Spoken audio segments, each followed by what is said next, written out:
Want multiple Duolingo accounts without using your real phone number? I'll show you.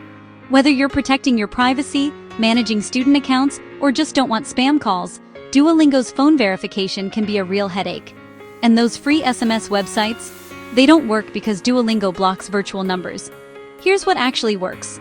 MobileSMS.io. Unlike free services, they provide real SIM-based numbers that Duolingo accepts every time. Here's the process. First, sign up at MobileSMS.io and choose a long-term rental number. For $30, you get a dedicated number for 30 days with unlimited SMS. Then, create your Duolingo account using a unique email and enter your MobileSMS.io number for verification. The code appears instantly in your dashboard. Enter it, and you're verified. Need more accounts? Just repeat with different emails. The same number works for multiple verifications. Your personal number stays private, no spam, and your account stays secure. Ready to try it?